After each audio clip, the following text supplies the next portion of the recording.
Bom, bem-vindos à segunda parte da disciplina, disciplina não, da aula de avaliação de sistemas, né? Na aula passada a gente viu um pouco a definição de sistemas, né, e a consequência da definição de sistemas, né? O fato de você definir sistema significa que eu tenho uma funcionalidade, uma determinada característica que determina o que é o sistema, né? Em função dessa característica, significa que eu tenho como avaliar ela, né? Se você tem um sistema com uma certa função, eu tenho como verificar se ele está funcionando direitinho ou não, eu tenho como verificar se ele é eficiente ou não para fazer o que ele faz, eu tenho como medir algumas características de desempenho, né? Por exemplo, qual a carga que ele suporta para fazer a função. Se eu variar a carga, será que ele responde de uma forma adequada para essa variação? Né? O nível de eficiência é o mesmo para cargas baixas e cargas altas? Né? Qual a capacidade do sistema em lidar com as cargas? Né? E qual é o tempo de resposta? A partir de uma entrada, né, de uma solicitação, quanto tempo ele leva para resolver, né, a demanda? Tá? Tudo isso são características de desempenho que eu tenho como medir a partir da definição do que o sistema faz. O que a gente vai ver na aula de hoje é uma segunda característica, na verdade é a terceira característica, né? Porque a primeira é a funcionalidade, se ele faz as coisas ou não, o quão bom ele faz, a segunda é o de desempenho, e a terceira é como é que ele lida com as falhas, né? Então, determinadas situações, por exemplo, uma sobrecarga, ele faz com que o sistema não atenda, né, o requisito, ou seja, não atenda a execução da função, né, da funcionalidade. Nesse caso, ocorreu uma falha, né, pode ter havido uma degradação, no caso, ele cai a capacidade de atender, né, a partir de uma certa quantidade de demanda. Tá? O que pode acontecer também é ter alguma falha interna, né, algum defeito, algum problema na estrutura interna do sistema que fez com que ele degradasse, né, a capacidade dele, ou reduzisse a capacidade dele, ou então reduzisse a qualidade, né, daquilo que ele elabora na saída. Tá? Ou então, até mesmo um aumento no prazo, né, de fazer as suas tarefas. Tudo isso é encarado como uma falha, uma degradação da qualidade do serviço. Né? E tudo que a falha é definida como uma percepção, né, que o usuário tem, ou o demandante do sistema tem, né, perante o comportamento, perante as falhas ou defeitos internos, né, desse sistema. Tá? Então, comportamento em condições de falha é determinado pelas características de confiabilidade e disponibilidade deste sistema. Tá? Então, confiabilidade ou disponibilidade vem da definição do que é uma falha. Né? E a falha é qualquer queda de desempenho ou de qualidade ou da funcionalidade, quer dizer, depende dos itens anteriores. Tá? Então, no instante que você define uma função, né? E se essa função não é bem executada, isso caracteriza uma falha. Tá? Isso é uma falha sob o ponto de vista do usuário. Se houve algum defeito interno no sistema, mas esse defeito não refletiu no serviço, tá? Houve um defeito, a gente chama de defeito ou erro, né? Ou um problema interno, mas se isso não refletiu no serviço, a gente não considera como sendo uma falha. Quer dizer, o sistema comportou aquele incidente, né? Acidente, o defeito ou erro, ele conseguiu absorver esse problema e continuou produzindo ou continuou fazendo o que tinha que fazer. Né? Então, nesse caso, o demandante ou o usuário não percebeu uma degradação. Nesse caso, não houve falha, né, sob o ponto de vista da confiabilidade, nem sob o ponto de vista da disponibilidade. Então, é uma visão, né, do sistema como uma caixa preta mesmo. Né? Alguma coisa que você demanda, né, ou joga uma solicitação e ele responde, né, com a funcionalidade que está lá dentro, tá certo? Alguns sistemas geram funcionalidades, né, sem demandar. Por exemplo, você liga, ele começa a transmitir ou emitir alguma coisa ou produzir alguma coisa sem precisar fazer nada, né? Tá? Então, mas mesmo assim, esses sistemas pode conter defeitos, né? Pode ocorrer alguma falha perceptível se ele não gerar aquela funcionalidade no intervalo de tempo certo, ou no tempo especificado, né? Ou com a quantidade especificada. Tá? Então, tudo aquilo que você tem com especificado e tudo aquilo que é um desvio em relação à especificação, a gente considera como sendo uma falha. Tá? Então, é isso. Por isso que tem nessa ordem, né? Então, tem uma avaliação funcional, que é realmente esse é o primeiro item, né? A avaliação de atender a especificação, né, da função. A gente tem algumas medidas, né, dessa especificação, que é eficiência, eficácia e efetividade. São 3 coisas diferentes, apesar de ser semelhante esse nome, né? Muita gente confunde. Eficiência é realizar a função com menor uso de recurso, né? Quer dizer, tornou um sistema bem eficiente. Né? Eficácia é do ponto de vista do sistema, né, do ponto de vista externo. Né? Será que tudo bem, ele está produzindo de uma forma eficiente um carro, né, por exemplo. Mas será que ele está produzindo o carro certo? Né? Será que está produzindo o carro que as pessoas querem? Né? Será que está atendendo a demanda externa? Tem uma visão de fora para dentro. Né? Enquanto eficiência é uma visão só interna, né? Ajustando as partes para que gaste o mínimo de tempo, o mínimo de recurso para fazer alguma coisa, a eficácia tem a ver com a visão de fora para dentro. Será que aquele sistema, aquela parte que enxergamos como sistema, ele está fazendo o que tinha que fazer, ele está produzindo o que tinha que produzir, né? Só do ponto de vista da necessidade? Então, da mesma forma que eficácia, eficiência, você pode ir trabalhando internamente para melhorar, né, os processos, a eficácia tem a ver com a dinâmica externa. Então, um sistema que era muito eficaz, né, à medida que o ambiente muda e a demanda muda, né, e ele não acompanhou essa mudança, ele vai deixando de ser eficaz. Bom, essa é a diferença. Tá? Ele era eficaz, ele foi perdendo a eficácia à medida que o ambiente mudou, ou seja, ele não se ajustou ao ambiente, né? Ele deixou de atender, ele continua fazendo exatamente a mesma coisa, né? Mas ele deixou de atender a necessidades do seu ambiente, a necessidade pela qual o sistema está lá. Tá? Então, houve uma perda de eficácia. Então, não necessariamente eficácia e eficiência são atributos convergentes, né? Então, às vezes, você faz uma coisa extremamente eficiente, ele fica super especializado, ele perde a flexibilidade, perde a capacidade de se adaptar ao ambiente. Né? Então, da mesma forma, se você faz uma coisa muito eficaz, ou seja, muito fácil de se adaptar, ele normalmente não tem a eficiência, né, de um sistema focado ou sistema especializado. Tá? Então, não são duas coisas que andam juntos, né? Agora, a efetividade, ele mede, né, as duas coisas juntas. O efetivo é aquilo que é eficiente e eficaz ao mesmo tempo. Tá bom? Espero que tenha explicado direitinho. Já vimos o desempenho, né? Tem a parte de capacidade e tempo de resposta, e discutimos também, né, o conceito de tempo de resposta para a computação, que é um conceito que leva muita gente a entender errado. Né? Tem um texto, um artigo do Misconceptions, né, about Real-Time Computing, do Stankovic, né, ele fala claramente, né, que as pessoas confundem um sistema de tempo real com um sistema de alto desempenho, por exemplo. Né? Tá? Então, acho que um sistema computacional de alto desempenho é a mesma coisa que um sistema de tempo real. Né? E fala que não é a mesma coisa. Tá? Então, uma coisa tem um grande desempenho, mas não necessariamente ele atende os requisitos temporais. Né? Certamente um sistema de alto desempenho, do seu ponto de vista de computação, ele resolve as coisas mais rápido. Né? Tá? Mas o fato de resolver as coisas mais rápido, né, quer dizer, ter um desempenho, tempo de resposta mais rápido, não quer dizer que ele seja de tempo real. Porque tempo real é um sistema que atende, né, às condições dinâmicas do ambiente. Tá?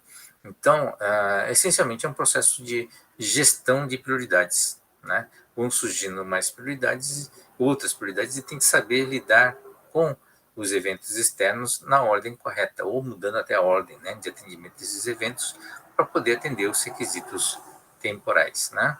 Então, esse é um sistema de tempo real. Tá? Então, alguns desafios importantes. Né? a escalação de tarefas. A característica de tempo real, a gente, olhando pelo ponto de vista de sistema, né, ele tem que ser consistente nos seus vários componentes. Né? Porque como o tempo é único, você não pode ter algum outro componente no seu sistema que não atue, né, de uma forma consistente em relação ao tempo. Porque é como uma elo de cadeia de uma corrente. Né?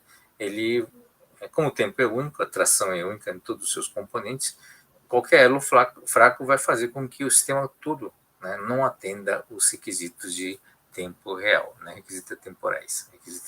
Né? É para isso que a gente tem essa preocupação em montar todo um sistema, desde o hardware até, né, o software aplicativo, até as pessoas que estão envolvidas, né, para poder dar essa característica de gestão de tempo, essa característica de administrar o tempo, que é a característica principal do sistema de tempo real. Tá?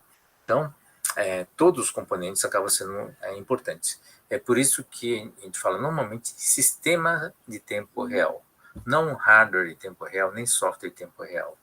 Tá? Então, é um sistema que envolve não só o software, mas o hardware também, né? O sistema operacional, inclusive até linguagens, né, em tempo real. Tá? Então, são sistemas que trabalham, né, com essas características de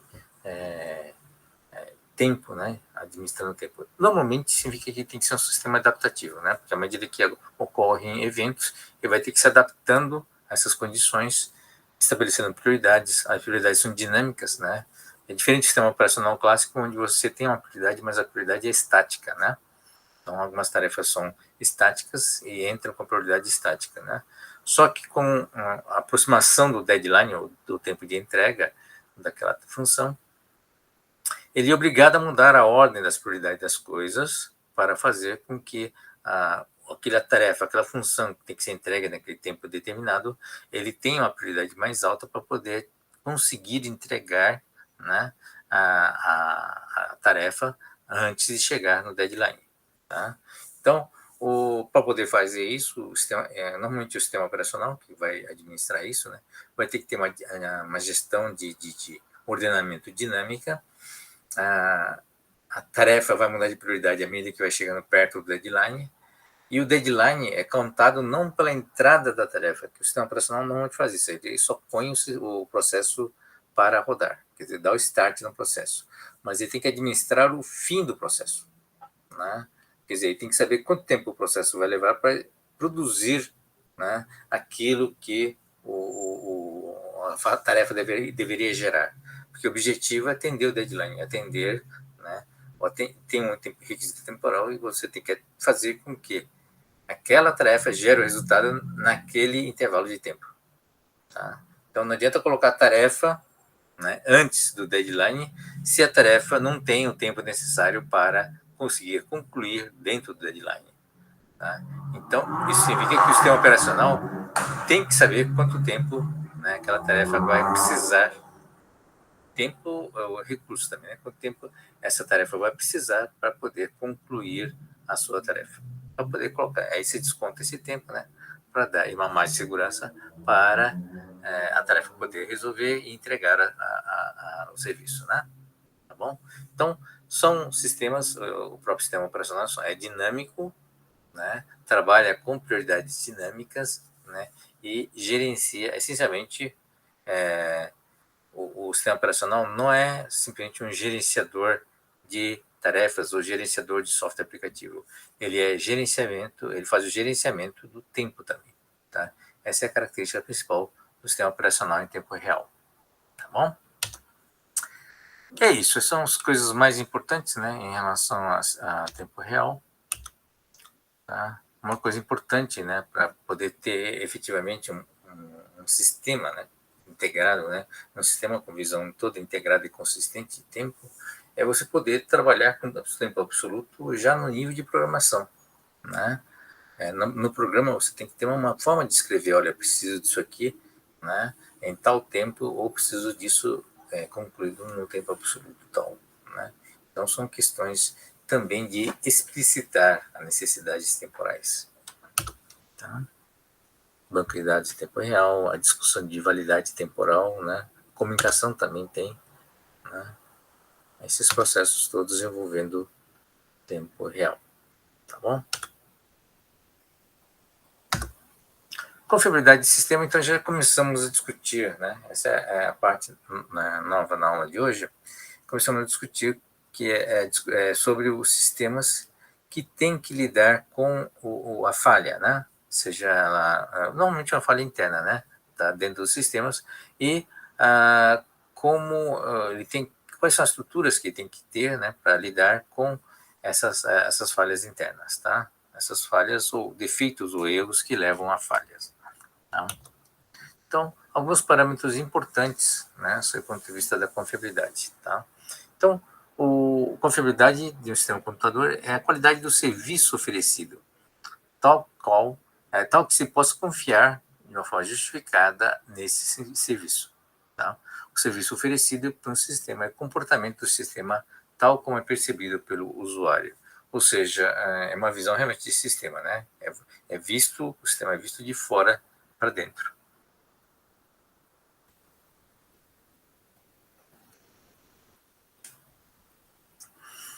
Temos dois parâmetros importantes, né, definidos matematicamente. Tá?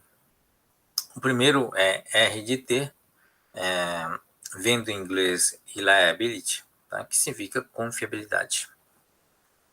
E é um número probabilístico, né? É a probabilidade que o sistema desempenhe as suas funções com sucesso. Tá? De acordo com a especificação. Ou seja, dada a especificação, é a probabilidade que ele vai realizar essas funções especificadas, tá? Por um período de tempo, né? Quer dizer, você dá um intervalo de tempo. Qual a probabilidade dele atender, né, as suas funções nesse intervalo de tempo? Tá? Porque se você for colocar o tempo infinito, né, todos irão falhar em dado o tempo infinito, né? Tá? Tudo, na verdade, né, acaba quebrando alguma hora, tá? Então, é um intervalo de tempo e quanto maior a confiabilidade, maior a probabilidade dele não falhar nesse intervalo de tempo. Tá? Então, essa é a ideia da confiabilidade. Associada à confiabilidade ou derivada da confiabilidade está o lambda, que é a taxa de falhas. Tá? O que é taxa de falhas? É densidade de probabilidade de falhas, ou seja, da mesma forma que a confiabilidade, né, intervalo de tempo, dado o intervalo de tempo, qual é a probabilidade dele falhar? Tá? É a taxa de falha. Tá? Assumindo que ele esteja funcionando, né, antes do início. Tá? O A de T, né, é o segundo parâmetro. Tá? O primeiro, o A de T, está associado à taxa de falha, essencialmente a falha, né, a ocorrência da falha. Tá? Não é erro nem defeito. Erro ou defeito é uma característica interna que pode ou não gerar falha. Né?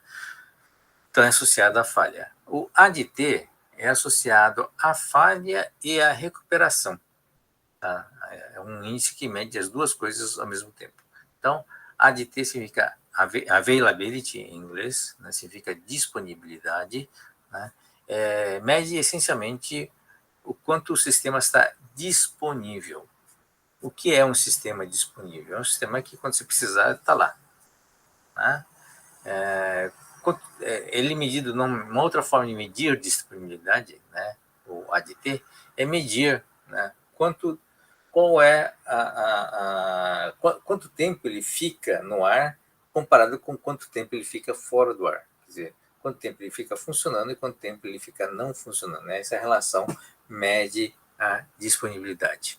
Tá? Então, a probabilidade, o ADT é a probabilidade de que o sistema desempenhe suas funções com sucesso, né, de acordo com as especificações, durante todo o período de operação. Né? A ADT é denominada função de disponibilidade. Poxa, mas você não acabou de falar, né? Eu não acabei de falar que, dado o tempo infinito, todo sistema falha? Sim, todo sistema falha, né? Mas um sistema, normalmente, né, ele tem um sistema de recuperação, tá? Que é a MI de T, que é a função taxa de reparos. Né? Ou seja, como é um sistema, que tem uma certa complexidade, tem toda uma estrutura por trás dele, quando ele pifa, né, quando dá algum problema, né, quer dizer, um problema de confiabilidade, você entra com um reparo, com o conserto desse sistema e ele volta no ar. Tá? Então, essa razão entre a falha e o conserto e a recuperação é que gera esse índice ADT. Tá? Então, dado um tempo infinito, tá? Quanto tempo ele ficou no ar e quanto tempo ele ficou fora do ar?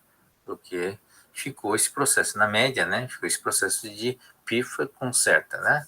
Então, é essa a razão que determina a disponibilidade.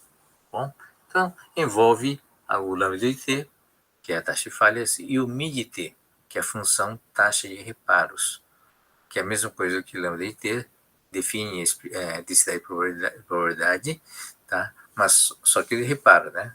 Reparo dentro do intervalo de tempo, né? T mais delta T, tá bom? É a mesma coisa que o lambda de T.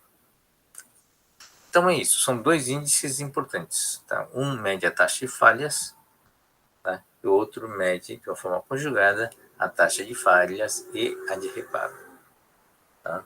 Então, normalmente, sobre esses sistemas em termos de serviço, a disponibilidade costuma ser o parâmetro de escolha, quer dizer, ele é mais importante, mais utilizado do que a confiabilidade. Tá? Então, tá aqui. Um bom exemplo aqui do ADT, que é a disponibilidade, é a disponibilidade do sistema telefônico. Não sei se você sabe, por especificação, o sistema telefônico fixo, né, fixo, aquela de linha fixa, né? No Brasil, a Telebrás definiu como a disponibilidade legal, quer dizer, uma disponibilidade que pode ser cobrada, né, do fabricante, do fornecedor do serviço, né, no caso, a Telebrás definiu que a disponibilidade tem que ser de 4 noves. Tá? O que significa a disponibilidade de 4 noves?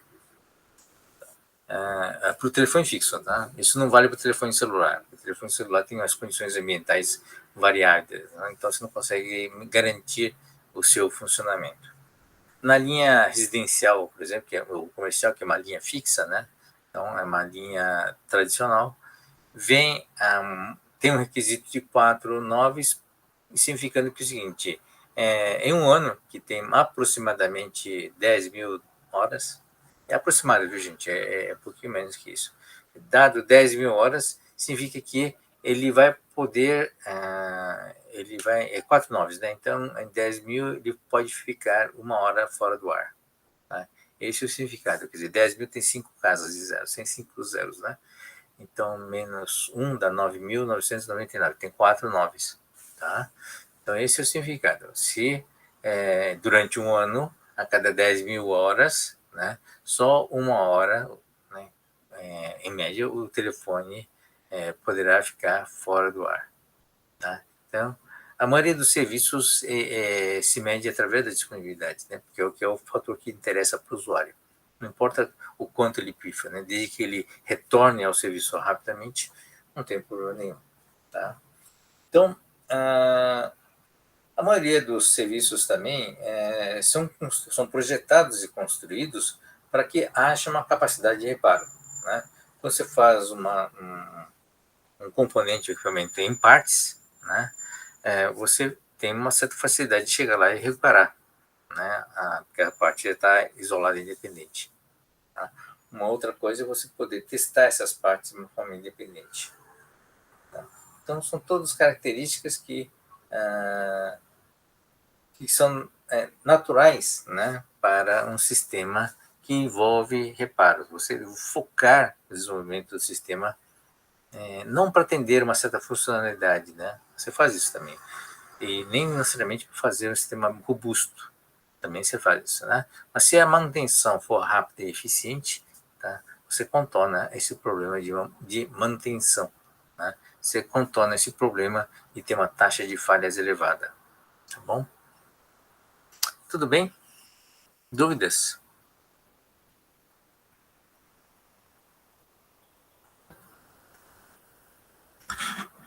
Vocês estão ainda? Estão inteiros ainda? Pode interromper, viu, gente, se tiver alguma dúvida. Opa, fechei coisa errada. Tá ok. Tá? Só para quebrar um pouco o ritmo, senão fica muito cansativo. Tá bom? Bom, então, essencialmente, nós temos dois índices, um ligado à falha e outro ligado ao reparo, né?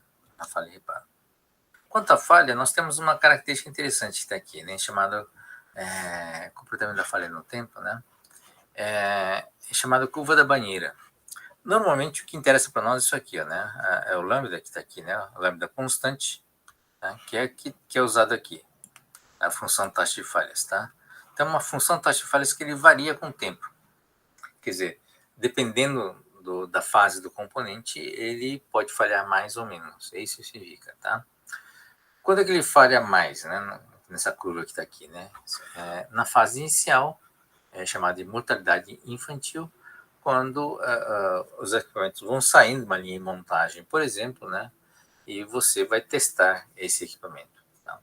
Aí ele pega todas as falhas de produção. Não é a falha do equipamento em si, mas a falha do processo de produção que gerou esse defeito, né, no equipamento, que ao ligar pela primeira vez ele não funciona. Tá? Isso é chamado mortalidade infantil.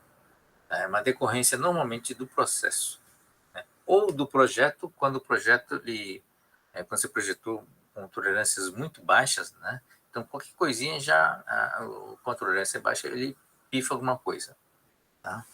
Então um projeto de baixa qualidade ou baixa tolerância, ou então processos com falha pode levar a essa mortalidade infantil, tá?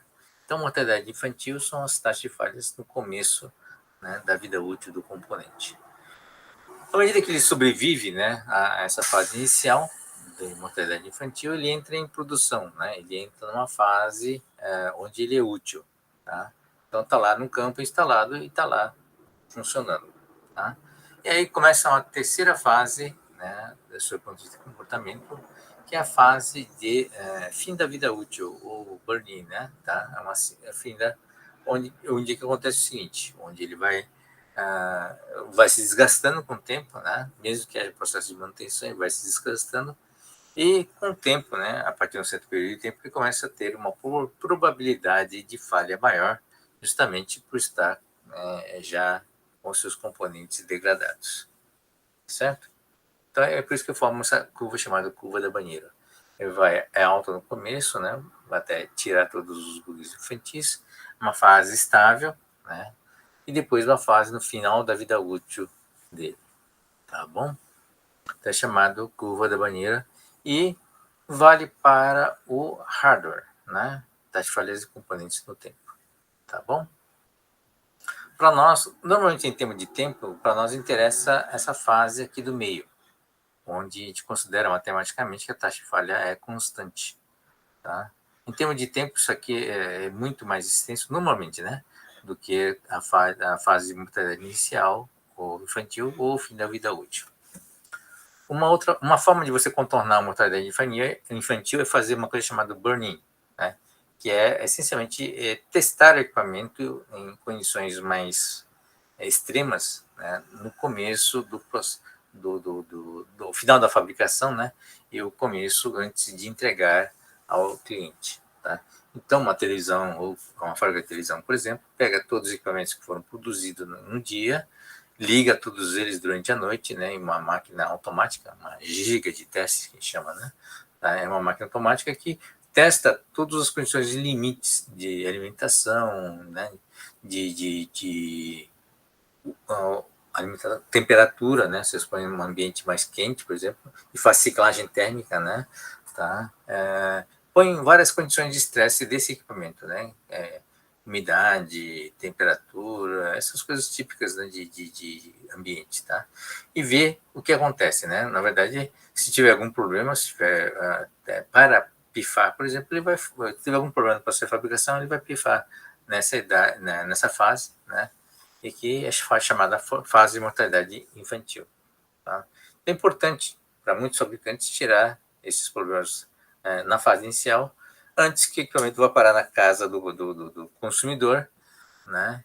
E isso pode ser um problema maior, né, do que fazer o burn-in antes, né? Por que é um problema maior? Primeiro que vai afetar a imagem do cliente, da empresa perante o cliente, né? A gente vai achar que o equipamento é novinho e já vai pifar, né? Chega a pifar na casa dele. Segundo, sai caro, né, para a empresa, porque não é só em termos de imagem, né, da empresa que foi abalada por causa desse incidente. O problema é que você tem que ir buscar, eventualmente buscar o equipamento, né, fazer o reparo e devolver o equipamento. Isso custa caro, isso tem um custo, que normalmente normalmente deveria ser absorvido no processo, né? Como é um processo caro, perder equipamento no começo, né? Então você tem que investir em qualidade para que os defeitos não apareçam ou não surjam defeitos, né, durante o processo de fabricação, tá bom? Então é assim que a gente chama de burn-in, essa fase de testes e ensaios para eliminar, né, ou gerar, né, criar a situação onde todos com uma mortadela infantil aparece, né? E depois você repara isso para tentar preservar, né, o nome e a empresa, né, na verdade. Tá bom? Bom, isso é para o hardware, né? Qual seria o caso do software? Qual seria o comportamento da taxa de falha do software?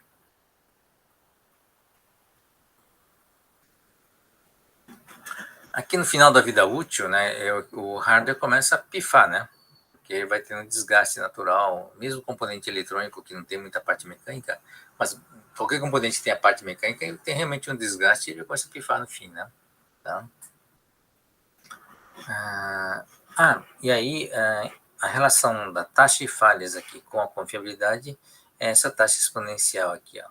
Tá? Porque é uma probabilidade, né? A gente vai ver no gráfico direitinho. Deixa eu ver.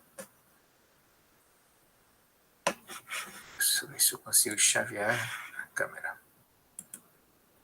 Opa, coisa errada.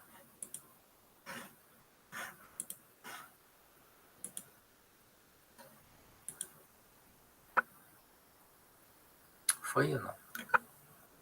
Oh, falhou.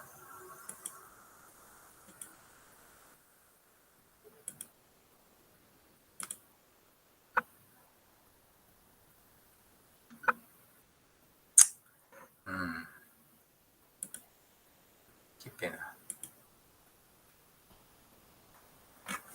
Bom, nem sempre conseguimos fazer com que isso funcione, né? Estava funcionando até uma hora atrás. Deixa eu ver se tem alguma outra opção. Não, essa aqui é uma câmera virtual. Apareceu.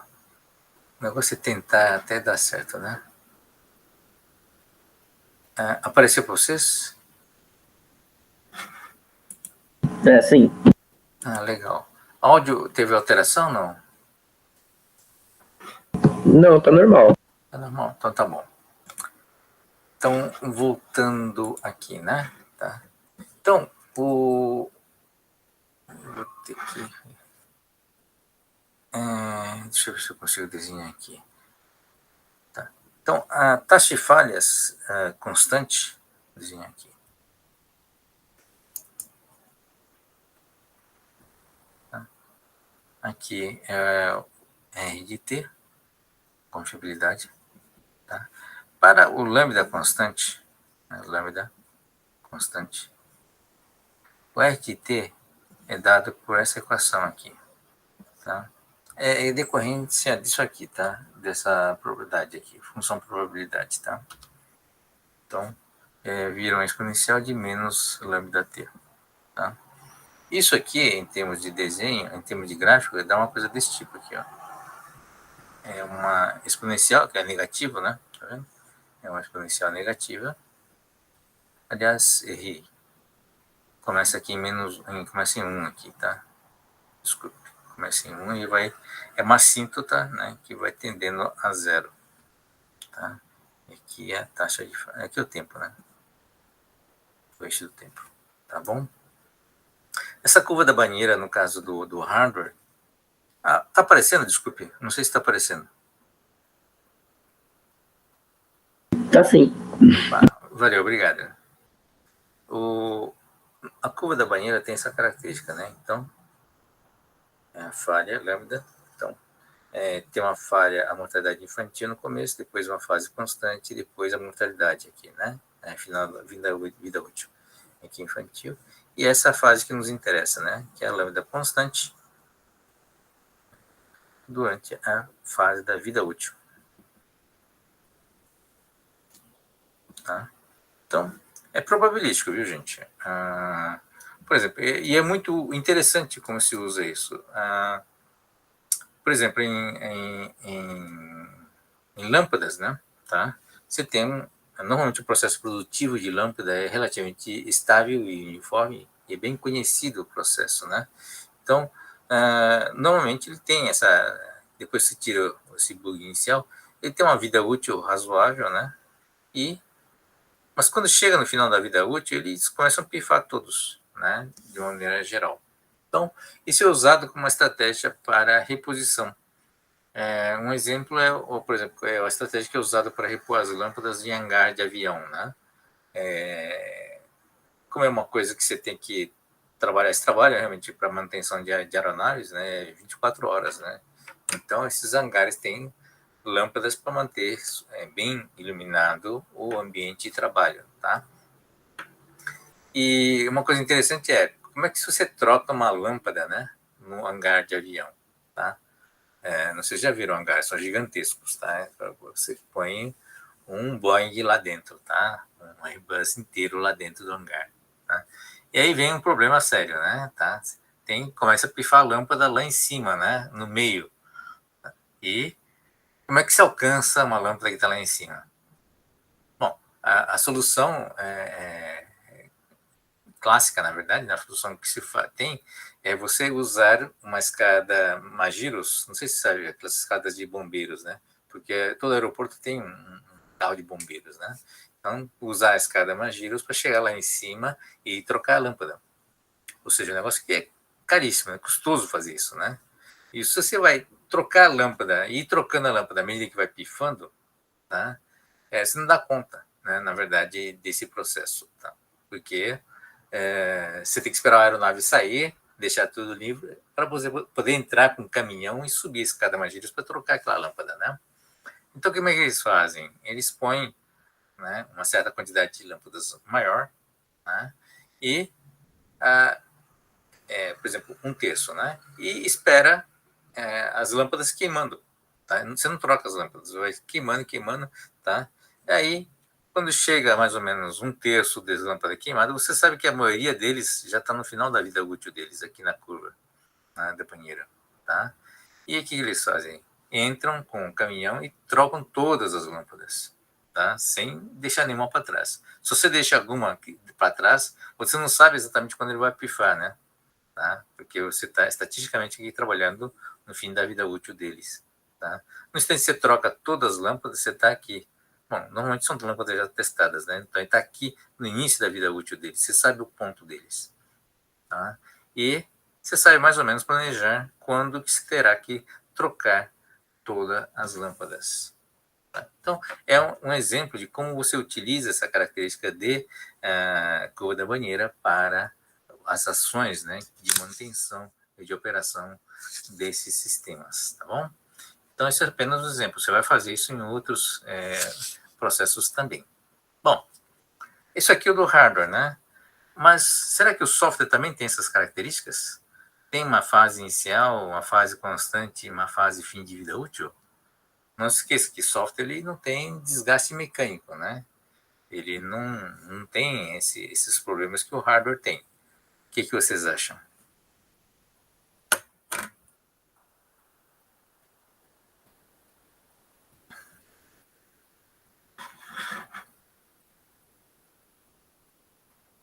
E aí, gente? O software tem desgaste? Professor, será que teria como o software ter falhas por conta das falhas do hardware ou não relaciona com o outro? Não, normalmente uma falha de sistemas, uma falha que conta tanto do hardware como do software e de pessoas também, né? Porque você tem um sistema que envolve todo mundo, né? O sistema deixou de atender, depois você vai ter que checar o que provocou a falha do sistema, né? Se foi hardware, software ou alguma falha do processo, né? Mas no caso a gente está falando do software. Qual seria a característica de falha do software em particular? Deixa eu perguntar uma coisa, gente. Na minha tela, ele aparece espelhado. Aparece espelhado para vocês? A imagem? Não, acho que parece normal mesmo. Parece normal? Né? Realmente, essas câmeras são um problema. Bom, para mim aparece invertido e, aliás, aparece bem pequeno. Por isso eu não sei se está aparecendo certo para vocês. E aí, bom, a pergunta é, o software, qual o comportamento da falha de software de maneira geral? Alguém sabe? Deixa eu mudar de lado. Ou como é que vocês imaginam que seja essa falha de software? Tá? Então, desenhando aqui, é mais fácil para mim desenhar aqui. Aqui seria a falha, né? E aqui seria o tempo, né? Como é que é o comportamento da falha do software no tempo? Tá? Normalmente ele tem uma falha inicial também, uma fase de falha enorme, né, no começo. São os bugs, né? Certo? Então, você tem uma falhas elevadas no começo, você vai debugando ele, né? Nos beta testes, ele vai melhorando, vai reduzindo a quantidade de falhas, certo? Não é isso que acontece? Você vai debugando, né? Você vai tirando as falhas. Normalmente você põe isso aqui, em vez de ter um burn-in no hardware, né? Eles chamam de beta teste, né? Você põe o software em teste beta, não é isso? Tá? E aí, com o tempo, ele vai ficando limpo, né? Tá? E tem uma fase depois que põe no mercado e dá um salto, né? Porque aumenta o número de usuários, aumenta a ocorrência de falhas, né? E aí ele começa a cair novamente e ele entra numa fase muito bacana que a quantidade de falhas fica relativamente estável, tá certo? A pergunta é, né? Como é que quando é que eu decido que o beta teste encerrou e eu posso colocar o produto no mercado? Né? Dá para fazer esses, depois de muito tempo fazendo software, o Microsoft, por exemplo, tem esses gráficos muito bem estabelecidos, né? Que tem um histórico enorme, né? E, claro, que não divulga também, né? Então, ele sabe mais ou menos, né? Essa curva, como ela se comporta, né? Quando ele começa a ficar muito difícil de achar os bugs, porque os bugs começam a ficar como se diz, difíceis de serem detectados, que os mais simples são rapidamente descobertos e resolvidos, né? Tá? Os mais difíceis são os mais problemáticos. Ele começa a ter um comportamento aqui na curva aqui, né, de saturação, tá? Então tem uma inclinação tal e essa inclinação ele determina para o produtor de software que não. Agora vamos encerrar o teste, o beta teste e vamos colocar no mercado, tá? Ele não espera, né, chegar nesse nível mais baixo aqui para colocar no mercado o software. Ou seja, o usuário sempre vai sofrer por algum software, né? Por algum bug de software, né? Todo software comercial, tá? Porque esse tempo aqui é muito longo, né? Tá? E o fabricante não pode se dar o luxo de ficar esperando esse tempo aqui, né? Para não ter a receita, não ter o dinheiro que o software, né, vai trazer. Tá certo? Então, o motivo pelo qual ele sabe mais ou menos essa inclinação, chega assim, agora tá bom, vamos colocar no mercado. Tá? Mesmo porque outros bugs só vão ser descobertos quando você tem uma larga escala de usuários em várias condições de uso. E isso faz com que você tenha um pico aqui, né, para poder tirar os bugs que rapidamente, né, vai convergir uma assíntota aqui. Tá certo? E aí, depois, o software vai ficar assim, sem bugs durante o resto da vida? O que vocês acham?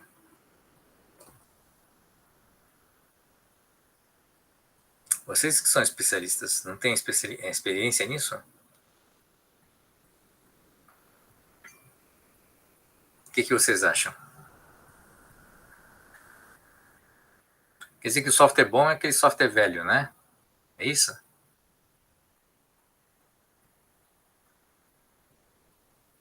Sem comentários? O que acontece, na verdade, né, é que o software, ele é obrigado, ele é um sistema, né? Lembra do caixa preta? Né? Aliás, todo o sistema é. Um dos componentes principais do sistema, normalmente você tem um hardware, software e pessoas, né? Um dos componentes principais desse sistema costuma ser o software. E o sistema, né, ele é obrigado, por definição praticamente, a se adaptar ao seu ambiente. Tá? Isso é praticamente uma definição de sistema. Tá? Um sistema existe porque tem os seus componentes externos. Ele tem que interagir com o ambiente externo. A forma de ele interagir determina se é um sistema adaptativo, se é um sistema só de resposta, né? Toda aquela característica desse sistema, se ele é evolutivo ou não, ele é determinado por essa interação com o ambiente, que é, tá? Então é um sistema que, por definição, ele vai se acomodando em relação ao ambiente. Então o que acontece com o tempo, né? Esse ambiente muda, tá? E o software é obrigado a se modificar, a se adaptar, tá? Então, motivo pelo qual de tempos em tempos ele joga no mercado uma nova versão, não é isso? Pelo menos a cada ano, ou a cada 6 meses, como no caso da Microsoft, ele tem uma atualização, tá? Que é colocado no mercado. Então, o que acontece quando vem uma atualização? Né? Software novo, atualização chega e vem um novo pico de bugs. E assim por diante, né? A cada evento, né, de atualização vem um bug, né, aumento de falha, e no que só tem aumento de falha, você tem a ação do pessoal de desenvolvimento corrigindo a falha, né? Tá? Isso é chamado a curva da banheira, né, para a software, que é uma chamada de dente de serra. Tudo bem? E não é só o software, né? Muitos sistemas têm essa característica. Quando se atualiza, inclusive, o hardware, né? Muitas vezes você não atualiza o software só, você atualiza também o hardware. Aí, no que atualiza o hardware, né, ele fica incompatível, às vezes, dá um problema de compatibilidade com o software existente e aí dá uns paus também. Tá? Então, esse é um efeito de sistema, não é só do software, tá? Mas o software é muito mais visível, tá? Porque normalmente o hardware você não faz substituições, né? Que você troca, mas troca para manutenção. E normalmente você põe o mesmo componente com as mesmas características.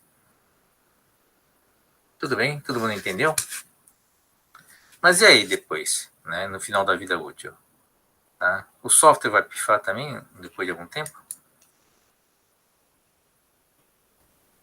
O que vocês acham?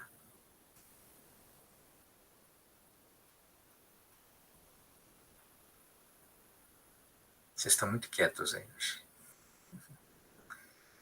Nenhum comentário? Bom, o software também ele tem um desgaste e acaba, né, tendo o fim da vida útil dele. Por que isso acontece, gente?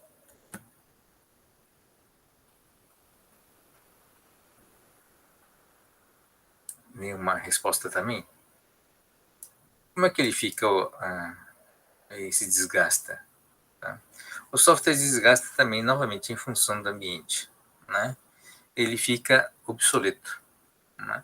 Então, como o ambiente muda de tal forma que ele não consegue acompanhar, essas são falhas sobre a percepção do usuário, né? Então, para o usuário, ele começa a ter a percepção que o software não atende às necessidades dele, ou não atende, né, nessas interações. Não atendendo nessas interações, isso equivale a uma falha. Tá? Então, a percepção do usuário é que ele está falhando. Tá? E o fato de estar falhando significa que ele chega num ponto, né, que o fabricante ele tira né, do mercado. Ele é obrigado a tirar o mercado. Só que um cara experiente, né, quer dizer, um fabricante de software experiente, que já conhece essa história toda, ele já vai analisando essas curvas, prevendo já o fim da vida útil dele, né, para já, antes, né, de tirar do mercado, ele já ter um outro produto, né, numa fase inicial, que consiga atender as novas demandas, né, do usuário. Tá certo? Então, é um processo realmente que tem um dente de serra. É importante observar os picos, né? Enquanto tem um pico descendente, significa que ainda está, né, atendendo o mercado, né? E que você vai produzindo, você tem um pessoal que consegue eliminar os bugs, né, de uma forma adequada. Mas chega numa hora que o software começa a ter problemas estruturais, problema de arquitetura de software, né? Tá? Que você não consegue criar upgrades, né, para atender, porque exige por exemplo, desempenho maior e a arquitetura já não comporta mais alterações, né? Você teria que refazer todo o software a partir da sua estrutura, né? Mudar seu banco de dados, mudar a sua estrutura de uma interface com o usuário, assim por diante. Tem que fazer grandes alterações, alterações que não é simplesmente colocar um componente novo ou melhorar o componente, são alterações estruturais, né? Alterações na arquitetura do sistema ou do software. E isso é detectado através desses pontos aqui, né? Tá? Ou o software tem um problema de manutenção de equipe, quando ele começa a ter esse comportamento, tá? Cada release, por exemplo, né? Tá? O ponto de pico vai subindo, né? E a queda aqui, ela não é acentuada, a queda é assintomática, ele passa a manter uma taxa de falha maior do que a que estava antes, tá? Esse fenômeno aqui já é um indicador, olha aqui, já é um indicador que o produto tem problemas, tá? Então, são outras formas de você detectar eventuais problemas no desenvolvimento ou no andamento, né, do sistema durante a sua vida útil. Tá bom? Alguma dúvida, gente? É isso aí, o Gustavo respondeu, né? O software não atende mais as regras do negócio, né? Tá? Então, não atender regras significa que, por usuário, ele tem falhas, tá bom? É isso. Deixa eu chamar de volta para a câmera.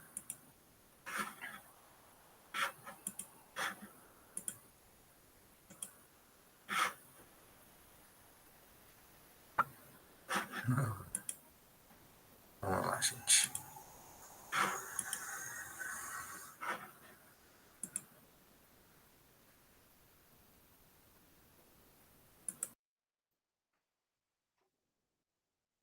Vamos de volta. Então, tá bom. Então, o comportamento da falha é realmente uma característica interessante. Estudar só o comportamento do sistema só a partir das suas falhas. Professor, Dá para o ter. microfone tá falhando. Oi, diga. O microfone eu acho que tá falhando. Opa.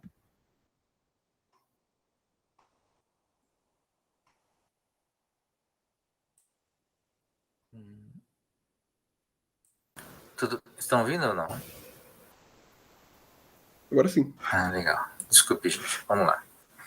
Bom, então, só o fato de estudar a curva de falhas, né, do produto é uma coisa interessante, né? Você consegue tirar várias conclusões a partir dessa análise, tá?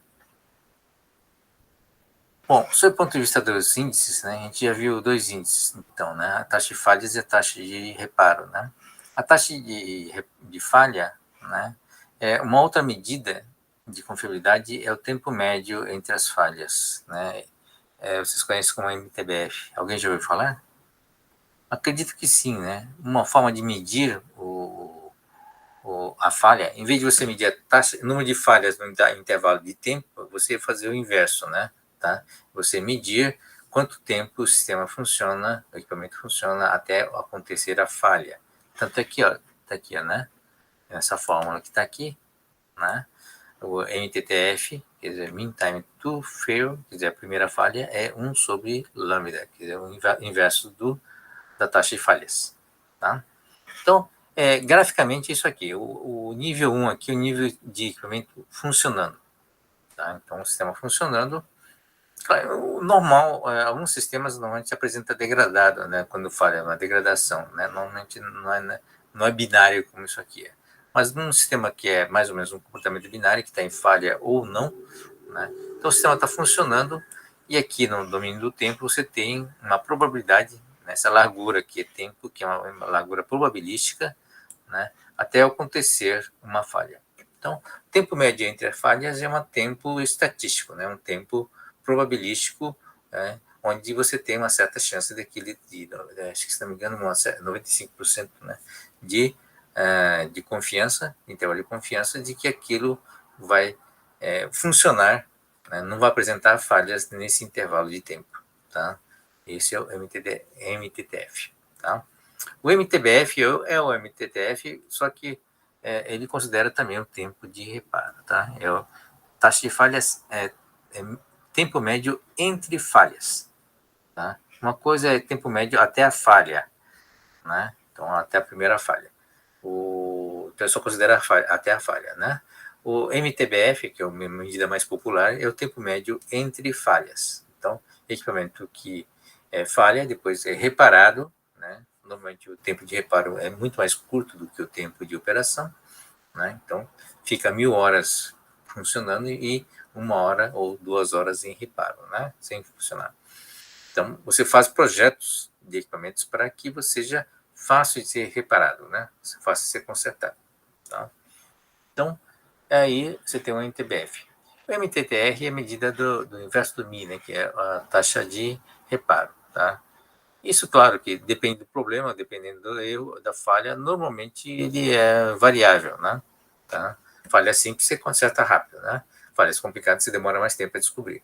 Mas MTDR é um valor médio, um tempo médio até você pôr o sistema no ar, né? O equipamento no ar.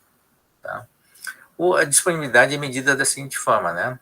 Você tem a medida do tempo total, o tempo total está aqui, desculpe, embaixo, é o MTTF mais MTTR, tá? Então, é esse tempo que está aqui, né? Sobre o MTTF, tá? Então, basicamente, o quanto menor o MTTR, né, que está aqui, mais próximo do 1 o A fica, tá certo? Então, o número máximo do A, que é a disponibilidade, é 1. Tá? Isso aí seria equipamento sempre disponível, 100% disponível todo o tempo. Tá? Mas como não existe nenhum equipamento que não falhe, né, e que você tenha, e qualquer equipamento que falhe vai ter um tempo de reparo, tá? Então esse A, ele mede essa característica.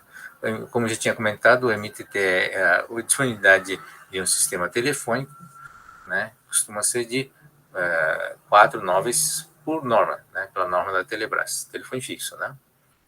Isso significa que em 10.000 horas, né, 10.000 horas, você vai ter indisponível somente 1 hora. Né? Afinal, vai ser 9.999 horas funcionando e 1 hora fora do ar.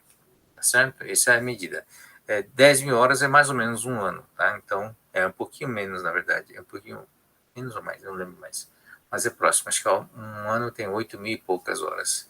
Então, isso significa que é um número bom, né? Quer dizer, durante 1 ano, só 1 hora vai ficar fora do ar, tá bom? O telefone. Claro que não vale para o sistema celular. No sistema celular, isso deixou de existir. Esse tipo de exigência deixou de existir. Alguma dúvida? Não. Então, como é que eu faço para melhorar o sistema? Primeiro, você pode construir um sistema com baixa taxa de falhas, né? Um sistema robusto. Tá? O segundo ponto é quando ele pifa, você tem que fazer com que seja fácil de ser reparado, né? Você consiga botar ele no ar. Tá? Tem várias formas de fazer isso, né? Ou volta no ar de uma forma automática ou não. Mas, de qualquer forma, tem vários processos envolvendo a falha, né? Tá? Primeiro, você tem que descobrir que falhou, tá certo? Então, tem que ter uma detecção de falha. Ideal é que você descobrir antes que o usuário descubra, né? Segundo, você tem que fazer o diagnóstico da falha, que não é a mesma coisa que detecção. Já comentamos isso, né? Tá? Detecção é colocar sensores debaixo de cada lâmpada, né? E diagnóstico é concluir o que é fazer, o que é preciso fazer para operar, né, para reparar o problema. Tá? Uma coisa é você reparar uma lâmpada queimada, outra coisa é você, quando todas as lâmpadas apagam ao mesmo tempo, né, você tem um outro tipo de diagnóstico. Tá?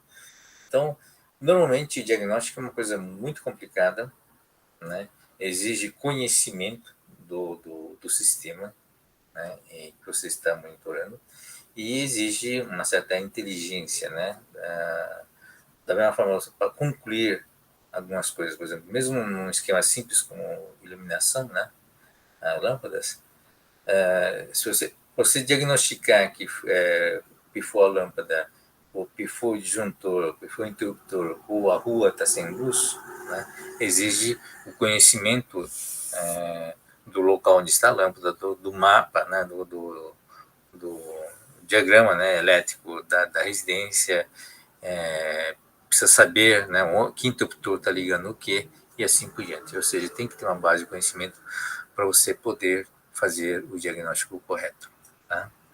Então, para vocês lembrarem melhor essa diferença entre detecção e diagnóstico, detecção é o raio-x, né? Diagnóstico é aquele que o médico fala.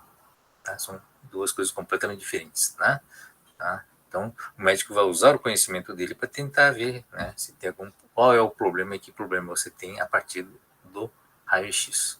Tá? Então, são bem distintos. Tá? Então, você tem a detecção e diagnóstico. E o diagnóstico é fundamental para você ter ação de manutenção.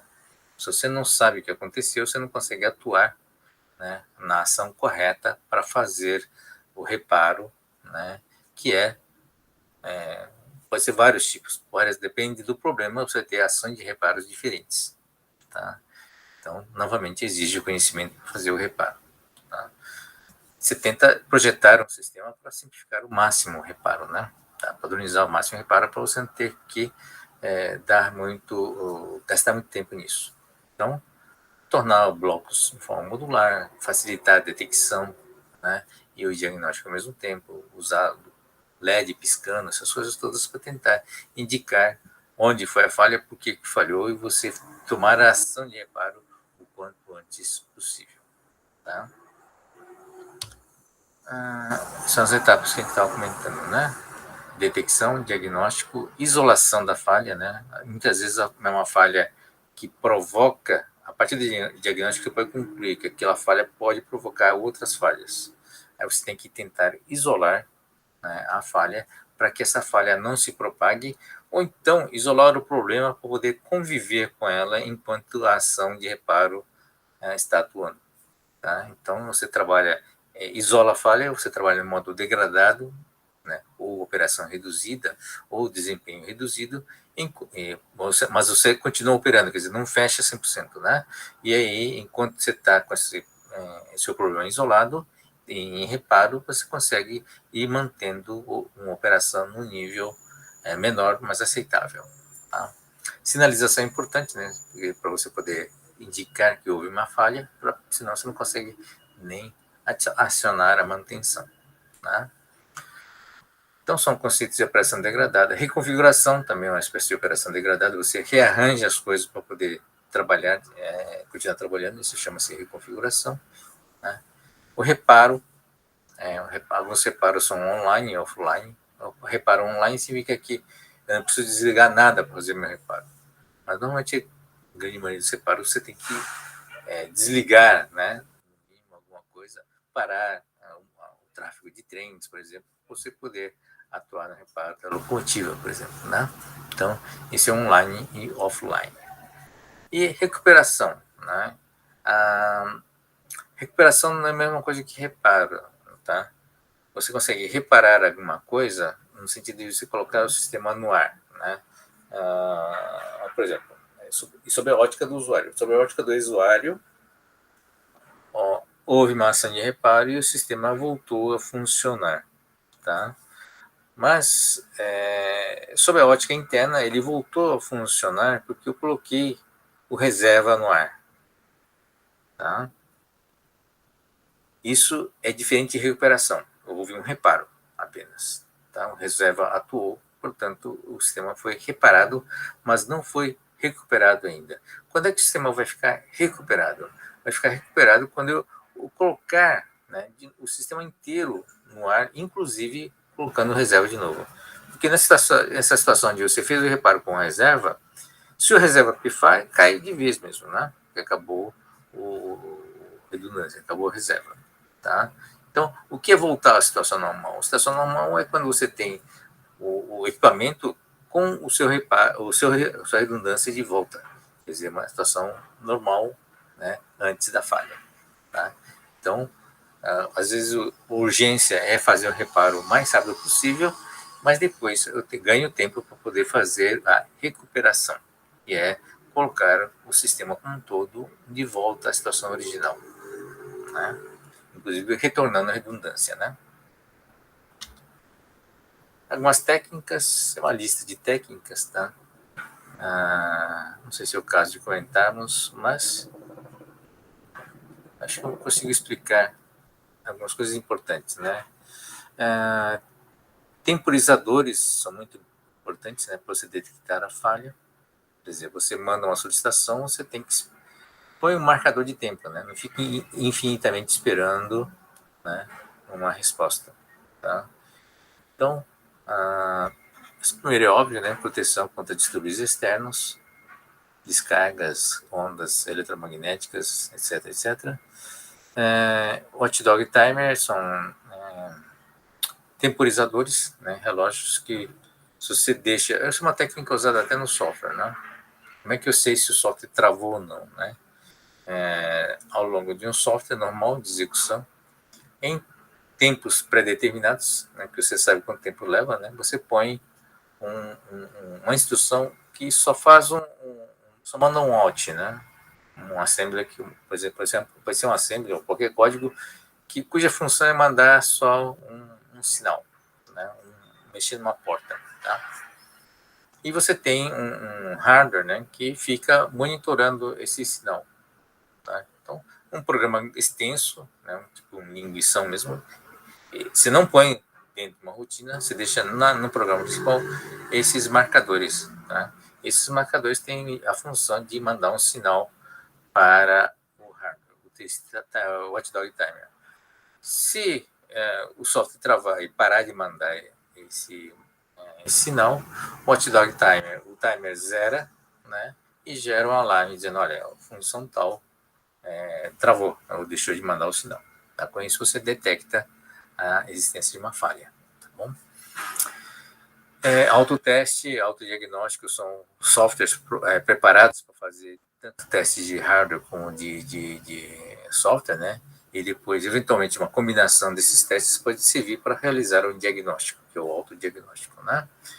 Temporização de eventos dinâmicos, quer dizer, uma regra básica é todos os eventos dinâmicos ser temporizados, né? E dar uma validação, né, temporal para os dados capturados. Verificação do limite de validade, isso é normal, você já faz isso em sites, né? Você não põe, não existe dia 32, né? Então, são validadores de faixa, né? De valores de faixa e algumas consistências que é feito, né? Código de detector e corretor de erro, você já deve ter visto isso, né? Então, você consegue usar para proteger o dado, né? Proteger até programas. Como é que você protege o programa, né? Tem softwares que você lê o código, né?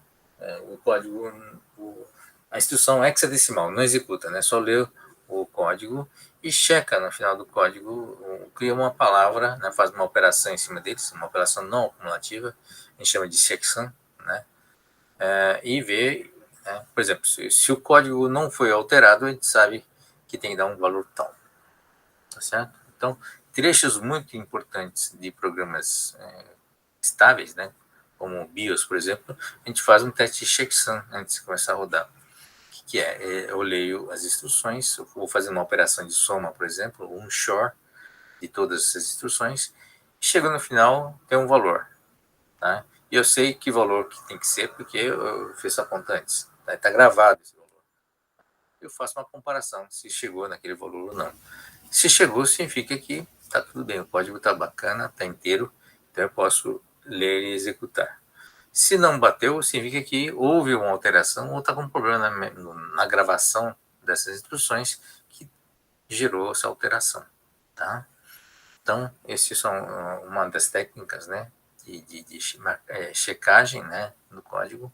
Marcador de passagem, né, da mesma forma que eu ponho sinalizações para o hotdog. Eu sei, para cada ponto do código onde está passando, você pode mandar, né, uma posição de memória, por exemplo, gravar um token, né, um indicador que passou por lá. E aí, quando trava o software, você vê, né, nesse código qual foi o último ponto onde ele passou e deixou registrado a passagem, né? Então, são algumas técnicas que são usadas para controlar entradas e saídas, né? Aliás, feito também em rotinas, né? Você faz a mesma coisa, marcador de entrada na rotina e marcador de saída. E aí você fala, toda vez que entrou, né, tudo que entra tem que sair, né? Tá? E aí você percebe se alguém entrou só e não saiu. Isso costuma ser utilizado também para detectar estouro de pilha, né? Tá? Então, métodos ou classes onde você só entra e nunca sai, vai estourar a pilha alguma hora, né? Votação e comparação de dados de saída crítico, né? Isso é usado, né, por hardware também, sistemas TMR, né, que chamando, são sistemas de hardware que fazem votação de sistemas triplicados para ter garantia da sua saída. Você pode fazer isso com software, né? Então, alguns dados importantes você está calculando, para você ter certeza, né, daquele valor que você calculou, você pode fazer essa mesma operação usando uma outra rotina que faz a mesma coisa, mas faz de uma forma diferente. Por exemplo, é um colega seu que fez, né, são 3 pessoas diferentes que fez a mesma coisa, cada um escreveu de uma certa forma diferente, e você entra, né, para o mesmo dado de entrada, né, você entra 3 vezes, usando 3 algoritmos diferentes, e depois checa o resultado. Tá? Se bater, tudo bem, vai em frente. Caso não bata, né, aí vamos discutir, né? Se você fez 3 operações distintas, né, dá para votar, né? Mais de 2, né? Só com 2 você consegue comparar e dizer que está diferente, né? Aí não há como chegar no valor correto. Mas numa mais de 2, né, 3, por exemplo, eu consigo ver qual foi o resultado majoritário, né? E escolher o majoritário como o meu resultado, né, como a saída do meu sistema. Tá bom? Então, esses são os truques para trabalhar com falhas. Como é um sistema, eu consigo trabalhar com componentes para montar o meu sistema. Tá? Então, o sistema série, esse exemplo aqui, são bloquinhos que eu ponho em série, né? E a confiabilidade total, né, desses sistemas em série é basicamente a soma das confiabilidades de cada uma das partes. No caso, como a confiabilidade é um número, um número definido, na verdade, né, é uma probabilidade, então ele é multiplicado, na verdade, tá? Então, você multiplica as confiabilidades, é uma probabilidade de falha, né, de cada um dessas caixinhas, tá? Cada um tem uma falha X, né? Então cada um deles vai contribuir para o total. Então, caso todos eles sejam componentes iguais, vai dar R elevado a N, né? Você vai R de confiabilidade, né? Probabilidade de falha, tá bom? Então, no caso do MTTF do sistema, né? E sendo o lambda aqui uma taxa de falhas individual de cada caixinha, né? O total de falha vai ser isso, N vezes, o número de vezes, né, da caixinha, vezes a taxa de falhas de uma caixinha. Aí você tem um MTTF do sistema. Qual a consequência disso? Por exemplo, né, um sistema composto por 10, né, são 10 N's, né, com 0,99 de confiabilidade de cada um deles, né, 0,99 elevado a 10 vai dar 0,9. Ele perde 9, né, de confiabilidade. Tá certo? Então, isso significa que se você fizer a operação, por exemplo, com um deles aqui, com confiabilidade bem baixa, você vai reparar que é ele que, na verdade, vai predominar. Né? Então, o elo não vai ser mais forte do que o seu elo mais fraco. É isso que significa essa fórmula aí. Tá? Então, mesmo que os R sejam iguais, quanto mais elementos em série eu puser, mais menor vai ser a minha confiabilidade. Tá? Porque a probabilidade das falhas, né, se você tem 10 componentes e você precisa dos 10 funcionando para o sistema operar, a probabilidade de falha de qualquer um deles, né, vai ser multiplicada pelo número de elementos que houver dentro do sistema. Tá bom? Para reduzir essa dependência a esse sistema série, você pode colocar os sistemas redundantes, ou seja, sistemas em paralelo. Tá? Nesse caso, tá?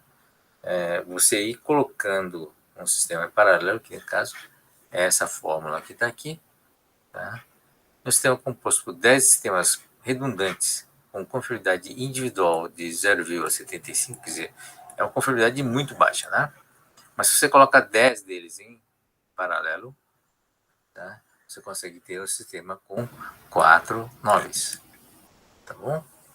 Que é uma coisa bacana, né? Ou seja, mas em compensação, né? Você tem o custo do equipamento é 10 vezes maior. Você tem 10 equipamentos que fazem a mesma coisa, né? Para estar em paralelo, tá bom? Então, motivo pelo qual a confiabilidade cai bastante. Desculpe, a confiabilidade não, o custo, a confiabilidade aumenta bastante e o custo aumenta bastante também, né? Tá? O custo aumenta 10 vezes mais. Foi uma bobagem aqui. Bom, algumas arquiteturas, né, na área de computadores tolerantes à falha. Primeiro é a redundância estática, né, que é isso aqui, né? É chamado TMR, Triple Modular Redundancy, TMR. Tá? A probabilidade do TMR é dada pela probabilidade de 3 módulos funcionando mais a probabilidade de 2 módulos funcionando. Tá? Porque basta ter 2 para que continue funcionando. Bom? Então, sistemas de tempo real altamente críticos, né? Eles usam um sistema desse tipo aqui. Tá? Por exemplo, o sistema de controle de reator é um sistema TMR, tá? Porque em tempo real, né? É um sistema de controle em tempo real, portanto, não dá para, às vezes, ir em um sistema rápido, né? Não dá para ficar refazendo a compra. Deu conflito, você tem só 2, né? Sistema de comparação. Não bateu, então refaz a operação novamente e vê se, né, bate de novo, né? Então, se você usa a comparação apenas, você corre o risco de ter atraso, né, na saída da resposta do sistema. Então, o mais fácil você ter, o mais seguro, na verdade, é ter um TMR que é triplo, né, e está sempre votando, né, não é só comparação, você está votando na votação majoritária, consegue cobrir falhas simples de um dos módulos, né? Então, se um dos módulos pifar ou se um dos módulos temporariamente apresentar um valor diferente dos demais, ele será ignorado, né, por votação majoritária. Tá? Então, isso garante uma série de características de segurança no resultado de saída do sistema de votação. Tá? Agora, se você usa o mesmo software, né, você corre alguns riscos. Né? Quer dizer, se o seu software tem bug, esse bug vai estar nos 3 forks. Tá certo? Então, esse é um primeiro problema desse tipo de abordagem. Do seu ponto de vista de sistema, não faz mal, é indiferente se o bug de hardware ou de software, né? Tá? Ocorreu um problema. Então, normalmente o hardware não tem uma falha, tem falha, né? Eu cuido de eletromagnética para fazer virar um bit, mas não tem uma falha tão, não tem tanto bug que nem um software, né? De maneira geral. Então, o risco maior realmente seria ter problemas de software, né, nesse tipo de sistemas. Para isso, você tem várias abordagens. Uma delas, eu já comentei com vocês, pessoas diferentes, equipes diferentes gerarem software diferentes. Né? Tá? Só que sai caro, né, fazer isso. A produção de software é sempre caríssimo, mais caro que hardware, muito mais caro que hardware. Né? E você fazer a mesma coisa, pagar 3 vezes, né, para 3 equipes de software. Na verdade, tem que ser 3 equipes boas para ter a mesma qualidade de software, né? Sai muito caro, né? Tá? Então, e isso não necessariamente evita todas as falhas de software, porque você pode ter todos os 3 softwares têm uma coisa em comum, que é a especificação, né? Quer dizer, não, o que o sistema deverá fazer. Se houver um bug de sistema, de especificação de sistema, esse bug vai estar nos 3 também, tá bom? Uma outra coisa que a gente faz, costuma se fazer em sistemas tríplicos, né, modular, se não der para fazer softwares diferentes, quer dizer, diferentes no sentido de equipes diferentes, tenta fazer pelo menos, né, com linguagens e compiladores diferentes. Tá? Isso é uma coisa que se faz normalmente, tá? Porque a forma de codificar gera um tipo de bug. Tá? Então, você faz...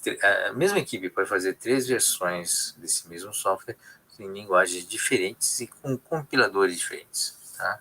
Então, o compilador tem bug também. Tá? Então, você pode correr o risco de ter bugs só por problemas decorrentes do compilador. Então, você tenta dar diversidade, inclusive, no compilador utilizado para gerar o código. Tá bom? Então, são algumas técnicas que utilizamos, que é utilizada, né, para ter mais confiabilidade sistêmica, né? Não é só hardware, tá? Não é só software também. Mas o software ainda continua sendo um campeão de falhas sob o ponto de vista do sistema. Tá?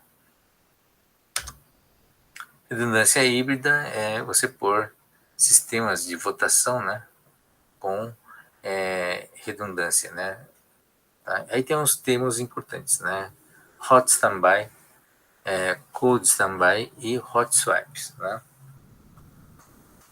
Hot standby são reservas, né? Dizendo o seguinte: você tem um ativo e tem um reserva, tá? E você tem eventualmente uma saída, né, fazendo uma comparação. Um votador também você consegue comparar, né? Tá? Ele consegue detectar, o votador detecta que um deles está fora, né? E se põe como saída a decisão da majoritária. Aliás, o próprio votador pode ter falhas também, né? Mas isso é uma coisa que normalmente você faz um votador bem simples e bem robusto, tá? Mas você tem um indicador dizendo, olha, qual tal módulo tem falha permanente, tá? Uma coisa é falha temporária, né? Uma outra coisa é falha permanente. E aí, porque sequências inteiras, né, que ele foi acusando que ele não batia, né? Então, nesse caso de falha permanente, você põe o reserva, tá? É chamado reserva aqui no processo de redundância aqui, híbrida, né, que chama, né? Tá? Módulos ativos, você pode pôr no reserva, tá? E o que é um hot standby, tá? Hot standby justamente é um cara que está lá recebendo todas as entradas, fazendo o processamento, rodando o software, tá sempre em sincronismo com o ativo, tá? De tal forma que se você detecta algum problema no principal, você chaveia para o reserva de uma forma imediata e não tem nenhum impacto, né? Porque está sincronizado com o ativo. O reserva está sincronizado com o ativo. A gente chama isso de hot standby. Quer dizer, está ligado, está ativo, está sincronizado, né? Ele entra a qualquer hora. Não há perda nenhuma, né? Por exemplo, você está fazendo uma transação bancária, por exemplo, ou uma transação na internet, se pifou o principal, você não perde os dados, porque o outro que estava grudado no principal recebeu também todos os dados, né, que o outro recebeu. Portanto, não há perda de funcionalidade. A ideia é essa, não ter perda nenhuma de funcionalidade, né? Detectou a falha, você tira o principal do ar e põe o reserva nesse mesmo microsegundo, né? Tá? Essa é a ideia da redundância do hot standby. No caso do cold standby, é quando você entra com a reserva fria, né, na verdade, né? Você joga fora o que estava no meio do processo de transição, você começa do zero, né, ligando o equipamento. Tá? E hot swap, né, é o fato de você plugar, né, e substituir as coisas com o equipamento ligado. Você não precisa desligar o equipamento para você colocar. Uma coisa que é muito usado no hot swap é o troca de disco HD. Quando o HD pifa, né? Você faz uma troca hot swap para configuração em RAID, né? Dos discos. Então, RAID costuma ter 5, 6 discos em paralelo. Pifou um deles, existe redundância entre eles, né? Tá? O código de detecção e correção pelo RAMI. Então, ele consegue suportar, né, essa falha. Você troca o disco que falhou, né, sem precisar desligar o sistema. Então, o sistema, primeiro, a redundância do RAID fez com que o sistema continuasse respondendo sem que o usuário percebesse que houve falha. Tá? Então, normal. Então, vou fazer a manutenção, vou fazer o reparo e depois a recuperação. Tá? Então, o reparo é tirar o disco em falha, colocar, né, o outro, é chamado hot swap, quer dizer, ele troca de disco a quente, né? O sistema está funcionando, está normal, tá? Mas não precisa desligar o sistema para poder trocar o disco. Colocou um disco novo, né? E aí o disco novo começa a ser atualizado, né? Foi feito o reparo, começa a ser atualizado pelos backups, né? Pelos outros do RAID, tá? Então, quando ele terminar de ser recuperado, né, completamente, e aí você teve uma recuperação, né? Desculpe, reparado completamente, você passa a ter uma recuperação. O sistema voltou 100% das suas redundâncias. Tá bom? Então, esse é o hot swap, o hot plugin de conexão de reservas com o resto do equipamento ligado. Onde é que é usado cada técnica desses, né? O hot standby é usado para entrar, você vai entrar quando você não pode se dar o luxo de perder nada no intermediário, né? Especificamente uma transação bancária ou transação na internet, né? Transação de vendas na internet, tá? Então você tem um servidor lá que tem, às vezes, uma redundância dinâmica, né? Tem uma atualização e sincronismo com o real, tá? Essa é a vantagem, a vantagem de não interromper, né? No cold standby é quando você tem um número limitado de reservas, né? E o fato de você deixar ligado faz com que ele degrade com o tempo, tá? E é como você tem duas degradações juntas, a probabilidade dos dois pifarem aumenta muito, tá? Então, por exemplo, sistemas de satélite, né? Você costuma ter cold standby, tá? Justamente porque você não tem como mandar o reparo lá no satélite, né? Então ele vai ter que se virar com o equipamento que você tem e com as reservas que você tem, tá? Então pifa alguma coisa no satélite, ele normalmente põe reserva em cold stand, que está em cold standby, tá? Tem as conexões eventualmente, mas está desligado. Então, vai ter que ligar, né, e esquentar, enquanto que o outro, até o outro entrar no ar, quer dizer, fica fora do ar enquanto o sistema está sendo iniciado. Um esquema importante, um entendimento importante é o conceito de tempo de missão, né? Tá? A forma de você medir a confiabilidade também é diferente. Você tem um tempo que é fixo, né? Dado as condições zeradas aqui no começo, né? Qual seria a confiabilidade, né, para aquele tempo de missão? Tá? É isso. Redundância híbrida, acho que já comentamos, né? A combinação da redundância estática e dinâmica. Tá? No caso da redundância estática, é um TMR, né? Você tem aqui os módulos ativos. Pifando um deles, você põe o módulo de reserva para qualquer uma dessas posições. É chamado redundância híbrida, né? Tem a estática e a dinâmica junto. É isso. Enfim, arquiteturas paralelas, né? Só para chegar no fim, tá? Conclusão. O paralelismo, né, não é necessariamente para obter desempenho, como muita gente imagina, né? Você quer desempenho, põe coisas em paralelo. Essa é uma solução clássica, né? Antes mesmo da computação. Mas, com a visão de sistemas, a gente viu que o paralelismo também serve para atender, né, os requisitos de confiabilidade, né? Ou seja, o que é paralelo? Na verdade, é pode ser para dividir tarefas ou também para você ter reservas, né? Então, a necessidade, a aplicação, é que vai dizer o que precisa, né? O que a gente precisa fazer. Qual a necessidade da aplicação? Como é que eu meço uma necessidade de uma aplicação para confiabilidade, por exemplo? Que normalmente não é nem especificado, né? Basta analisar pelo lado do custo, né? Se o sistema parar de funcionar, quanto isso vai custar para o seu negócio, né? Se isso é custo muito alto, acho que justifica, o prejuízo é tão grande que talvez esse valor do prejuízo justifique você investir numa redundância, né?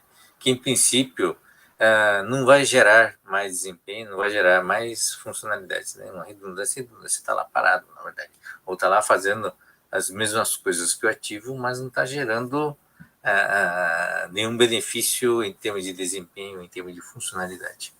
Você não está ficando mais rápido, ou você não está ficando mais capacitado só porque tem redundância. A redundância está lá para substituir e não para agregar mais valor, né? Então, claro que é possível desenhar sistemas onde você, enquanto todos os sistemas estão funcionando, você usa todos os sistemas, né? Quando pifa alguma coisa, só um dos dois assume. A redundância, no fundo, é um processo híbrido, né? Que chama, tá? Para diluir o custo de ter um equipamento que só está lá para só dar confiabilidade, né? Tá? Mas o risco é você ficar dependendo disso, né? Então, tem dois funcionando, tem um desempenho de 2, no instante que pifa um, cai para metade do desempenho. Isso não vai ter jeito. Tá. Bom,